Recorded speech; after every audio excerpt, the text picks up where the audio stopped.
Welcome back everyone to Let's Get On With It, the Ur-Quan Masters. Last video, we hopped around the galaxy a bit.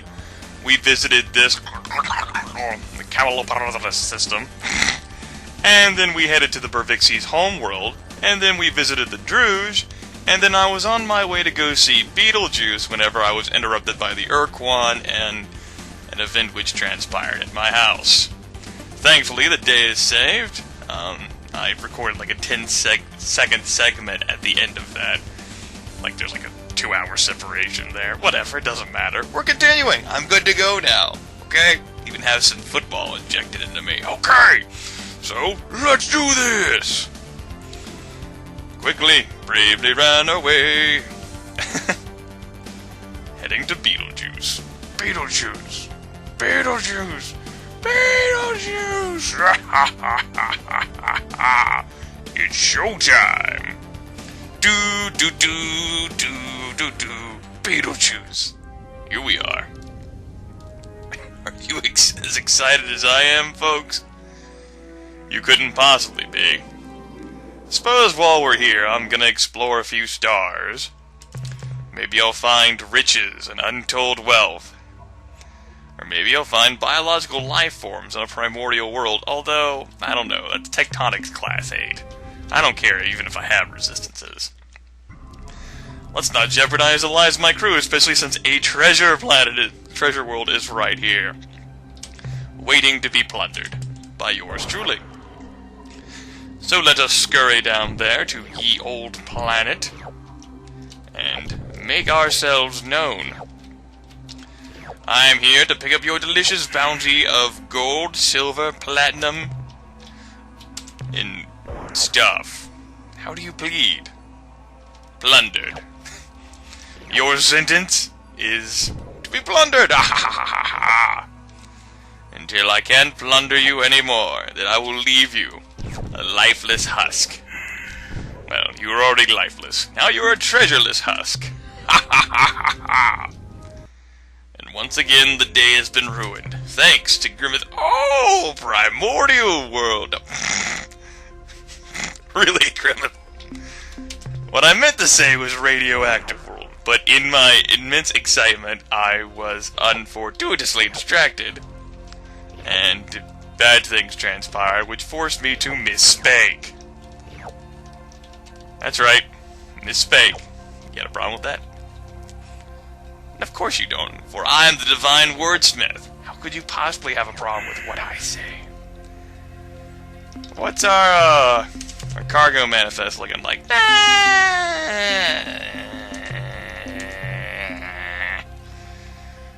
guess I could land. It's only 1.1 fuel units, that's not a big deal. I've totally got more fuel now. Yeah, I should be good. I'm gonna totally raffle skates across the galaxy, and there's nothing you can do to stop me. Okay. So, now that we're done with that planet, let's move on. I'm gonna visit this tiny green world next.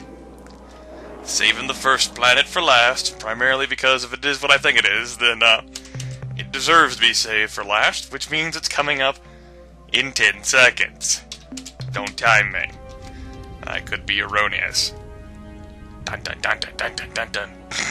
If I could escape the planet's gravity, well... Oh, here we go. Another slave world. Alas. Alack. We can scan this one, only that we can't scan that one. A pity. Hope you're all prepared to meet some new friends, cause, tell you what, folks, they're certainly prepared to meet you. Attention, unidentified space vessel. Be warned. This slave world and its inhabitants belong to the Ur-Quan. I am Starbase Commander Talana of the slave planet Gaia. Your ship is not responding to standard hierarchy identification sequences. You are therefore classed as independent. And what? Is my monitor display correct? Is that a human commanding that vessel? Who are you? We're the ethics police. Justify that costume immediately. I am the right one. can't even say this with a straight face. Hold on, give me a minute. I am the right one for you, baby. I'm Captain Grimith of the flagship Starluck. We're greatly impressed. I'm Captain Grimith of the flagship Starluck. Hello, Captain. But you haven't answered my question fully. Why are you here? Where are you from? Has the slave shield been lifted from Earth? Are the Ur-Quan finally defeated? Simply put, Captain, what do you want from us? Those of you who have been thinking that this game has been far more mature at first glance, with lots of sexual innuendo, double entendres, and jokes of that sort, you know, accusing the Umga of fondling breast-like objects and stroking penile-like things, and the Shofixty of, well, come on, it's been 20 years. Hook a brother up. We have another example of... Dude, her chest is heaving, okay? It's not my fault, it's the game's design.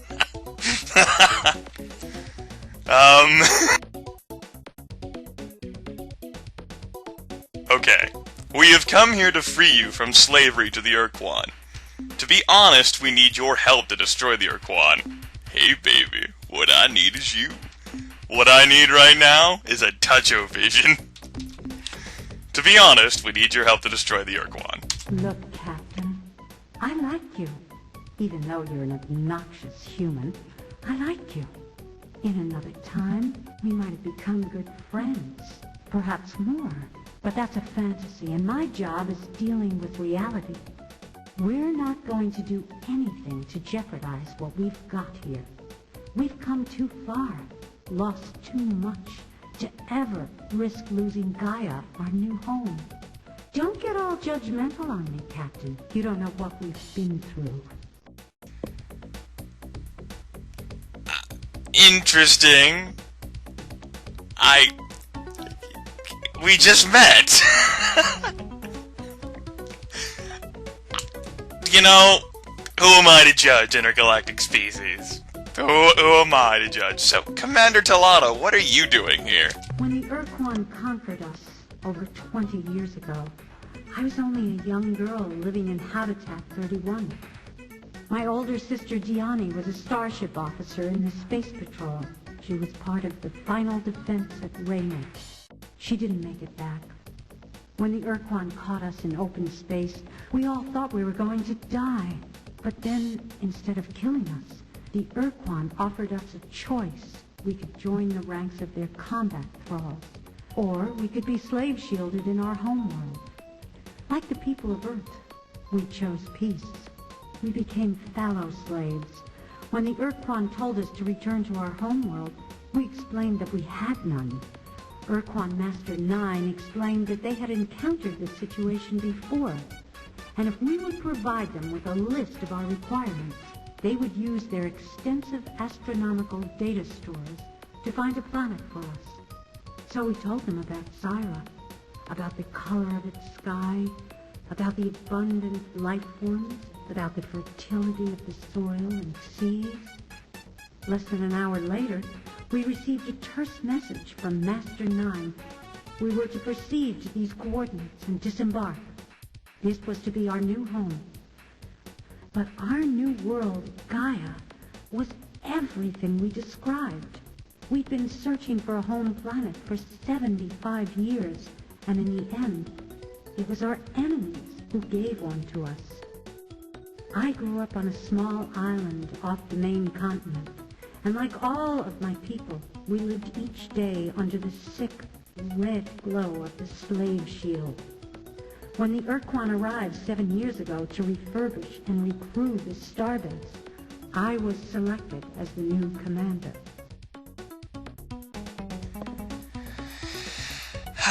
So as you can see, the Ur-Quan have... You know, the Ur-Quan can be nice. They were generous enough to provide their conquests a lovely home world that reminded them of their original home world. and the Syreen have no desire to jeopardize losing their recently acquired homeworld to help us defeat the Ur-Quan. I reckon I can't blame them. So what happened to you at the end of the war? When we first met your people, we'd been wandering through the stars for almost 75 years, ever since the death of Syra, our home planet. We joined your alliance, and I use the word joined loosely, because we had no other choice. The Vox were raiding our slow habitat columns, and we had nowhere else to go. We fought for survival, Captain. Nothing more.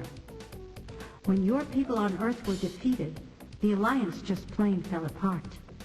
The Yehat and Shofixti retreated to their native stars and didn't want us to follow.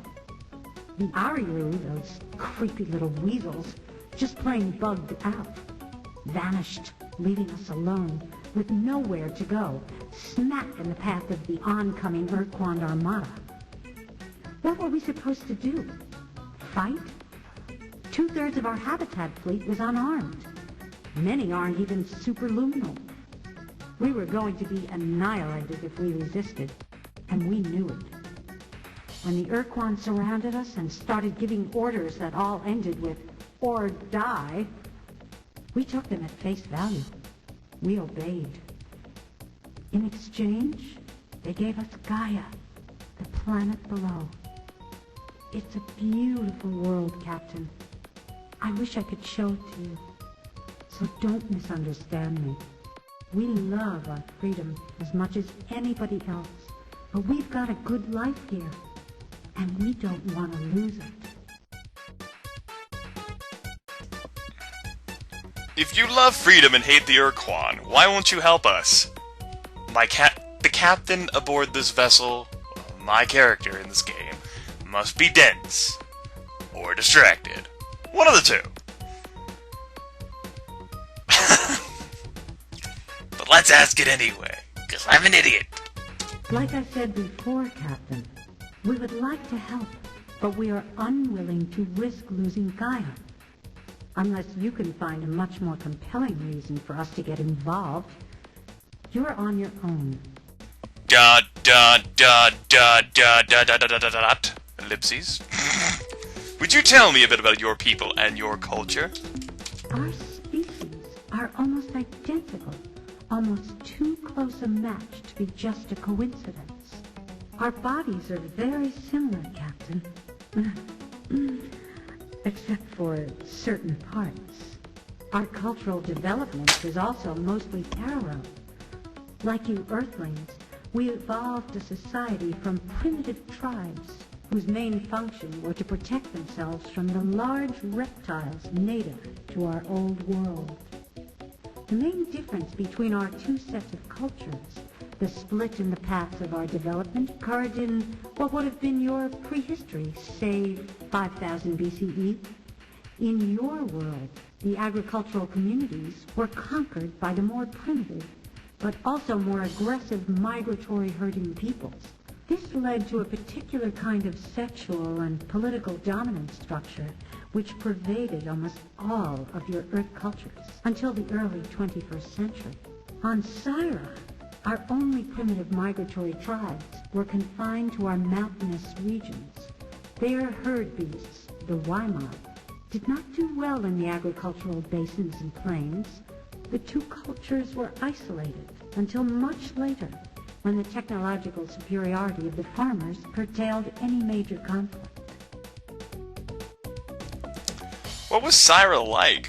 It was our paradise, Captain. Our Eden. Earth is the only world we know of whose variety and richness of life even comes close to Syra. Again, like so many other things about our two species, our worlds were very much the same. At least before you began encasing yours in concrete and plastic. Syra's gravity was a bit lighter than Earth's, and its day was 50% longer. Our diurnal cycle is therefore different from yours.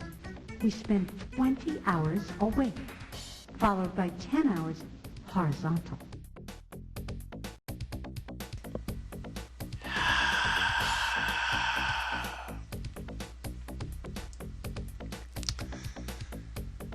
Maybe I should have completely ignored the Syreen for this playlist.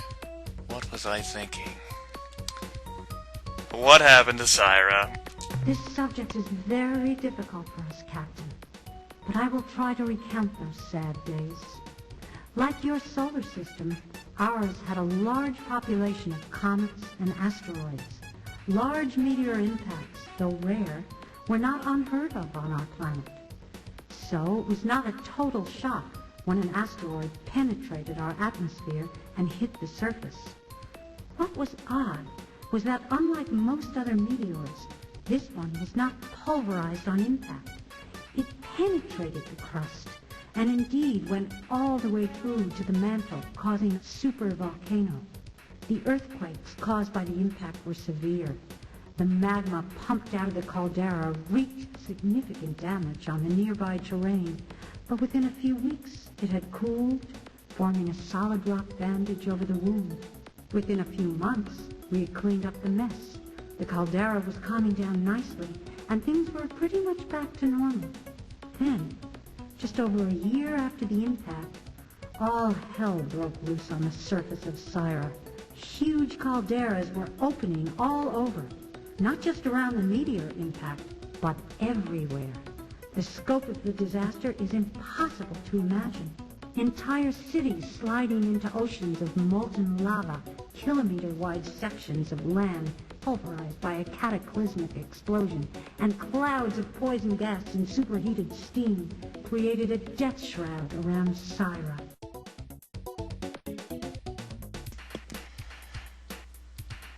Okay, so we have the option to ask Talana about the Deep Children, whom we've heard about from... And I don't think the Melnorme were the only ones to say anything about it, but I've forgotten who else. Arlu, Spathy... Whatever. What matters is that you need to learn about the Deep Children before you can ask, Talana about the... Did I say Death Children? Am I imagining things? Maybe I just want to kill myself right now, and that's why I'm thinking about that. Before we go into something serious like that, come on now, isn't that outfit, knife included, a bit absurd? Maybe some other time, Captain. I can show you the hidden functionality of my uniform, knife included.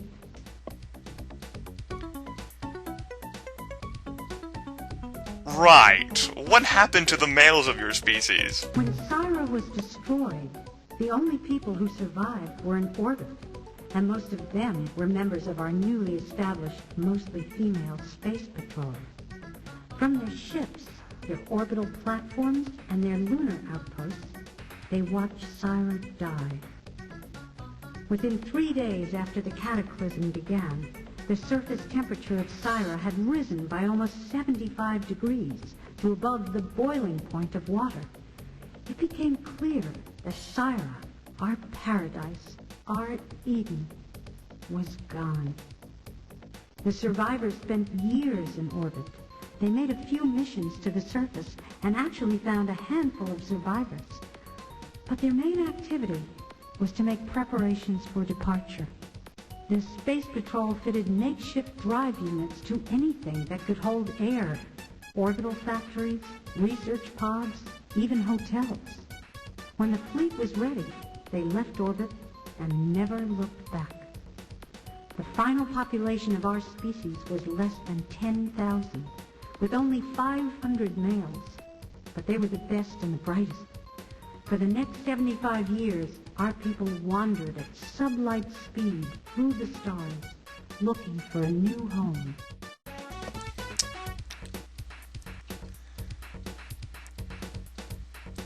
I had something to say, and then I read my next dialogue option choice, and I just... Hard to take this dialogue seriously, folks. I'm doing my best! No, I'm not. But I did want to say, though, that, 10,000 total people, 500 males, good ratio, right? Right? Just saying. All those old ladies who watch me play Daggerfall are screaming about bingo, and they're so bitter right now. I know.